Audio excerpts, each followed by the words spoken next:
سلااو ڕێزمانێ هاوڕێیان چۆن باشن بە هیوام ڕەوشتان باش بێ باش.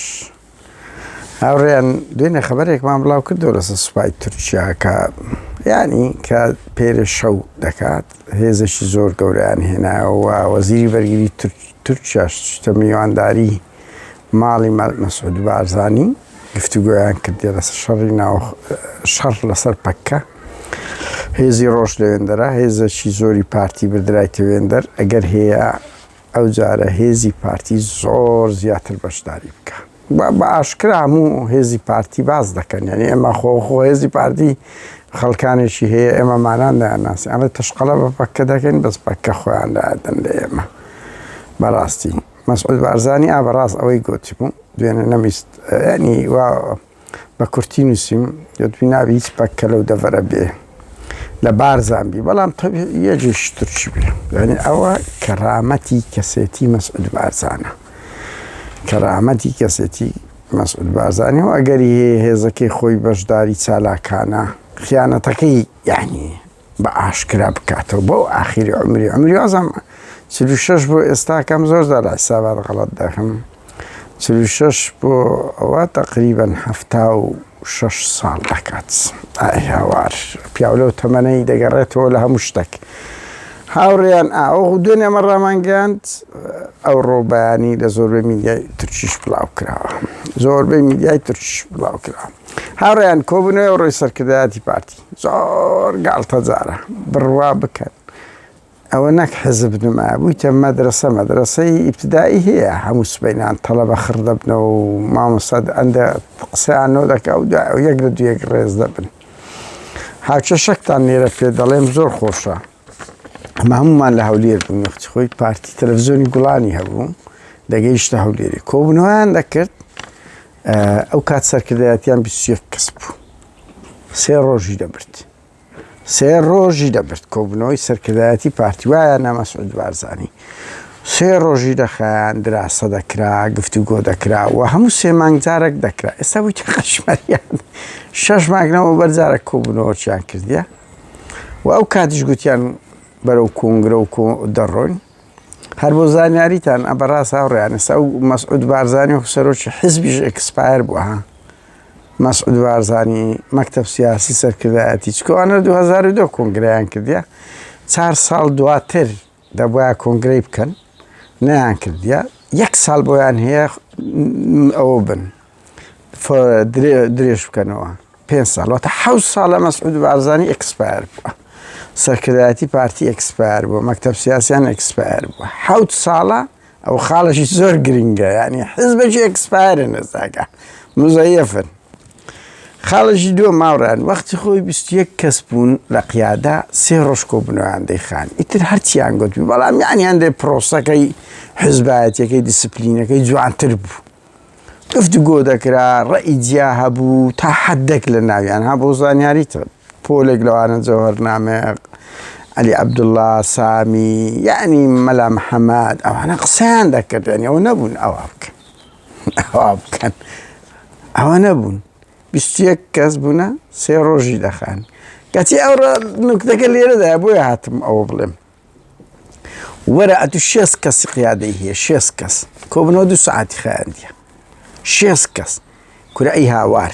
مەسعود بارزانی کۆبنەوە 6 کەسی ئەوە بە خۆت لەسەر ئەو هەموو ڕووداوە گەرم و گەورەی کو 2 سعاتی خایاند بەس بە من بڵێ کو 2 سعاتی خایاند کورە هاوڕێیان وەڵڵاهی ئەمن بە تەلەفۆن 2 سعات قسە دەکەین تەلەفۆن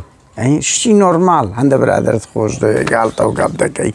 گفتوگویەکی سیاس 2 سعات دەبە. کورە ئەو ڕۆژە ئەمە ئەو 5 برادرە لە بەرلین کۆبوونەوە 3 شەوان خەریک بووین شەوان خەریک بووین گفتوگۆ بکە ئەی هاوار 6 قیادەی پارتی کۆبیتەوە بە 2 سعاتەوە بووە. ئەزانن بۆ لەبەرەوەی مەسعود قسەی کردیە فازڵ میرانی 1-2 قسەی کردی نەچیر 1-2 قسەی ئازارم کردیتی 1 کەسیت کە قسەی نەکردیە هەموو جەماعەتی بەڵێ ئەزبەنی بوونە بەچی ئومێد خۆشنا هەیە بەڵێ ئەزبەنی ئەو زۆر بە بێشەرم دەیکەن 6 کەس لە کۆبنەوەیەک دابنیشی بە 2 سعات قسە بکرێ نە دراسەی ئەو وەزعی هەرێم بکرێ نە گفتوگۆ لەسەر مەسەلەن ئەدای حکوومەتی هەرێم بکرێت کەس ناوێری لە مەسرور بارزانانی ئەوە بکە ناو تەتەوڕاتانەی بۆ زانیاریتان لەگە تورکیا کردیتیان باز بکەن مەسعود بارزانی ئەو خەتە گشتێ بووە وەچی مامۆستا هەبوو لە ابتدایی خڕی دەکردینەوە ئەندە دەرسی پێدەگوتین دەبینینەوە کتان بکەن دەبی ئاو مەسەن ئاوی بینن یان نەینن زرکتان خاوێن بی دەرس بخینن یا لە بڕۆنەوە ژۆرێ ڕێک وا بۆ ئەو ڕۆکە کورە بابا ئەوە حزبی چ ئەوە کاولگەیە مەڕوو بزن هەیە کە هەتا لە ئەوەی دەکەی 6 کەس لەگە مەسعود بارزانی قیادە 2 سعات کۆبنەوەی خاندیە بە سەرینگۆ بڕوان پێ بکەن 2 سعاتی خایاندیە و بەس شکلیان ئەو شتانە نییە کە خیندرایتەوە ئەو شتانەیان پێگوترایە شتە گرنگەکان ئایدی قیادەی نییە ئایدی مەسعود و مەسڕورە نێچریش ئاید نییە ها لە دەرەوەی باسنەیە وەکو کچەکە هەیە لە کوردستان دەرێ ئێستا لە دەرەوەی باسنەیە ئەوە لە زاندێ هەر نوکتەی خۆشتان نەبژێڕمەوە یەک تەلەفۆنی لە ئەوەیە چی کرد بوو ئەوش گوت بوو ئێستا لە دەرەوەی باسنەیە ئەویش کورتە نامەژیرەوە جێژ گوت خوا ئەگەر هاتەوە ناو بازنەی پێ بڵێ ئەم تەلەفۆنم کرد بەڵام قیادەی پارتی قەت نایەتەوە ناو باسنەی ڕئیسی یعنی نەگفتوگۆ لەسەر ئەو هجومەی تورکیا کرا نە لەسەر ئەدای حکوومەت نە پەیوەندیان لەگەڵ ئێران ئەو خەتە گشتێ لەگە یەکێتی بڕاندیتیانەوە پێک دێنەوە پێدەچی تا ئێستا چکۆ هاوڕێن شتەکان وەک گۆڕانکاریەکان ئەوەیە پار مانجی 6 بوو بەر لەوەی ڕۆژ نوریشاز بمری گوتیان کۆنگرە دەکەین تا ئێستا کۆنگرە نییە و ئێستاش بڕیاریان لەم هەفتەکەیت کە دە ڕۆژێک لەوەبەر کۆمەڵک کۆبوونیان کرد ئەساس مەسئولەکان بگۆڕن و هەندێک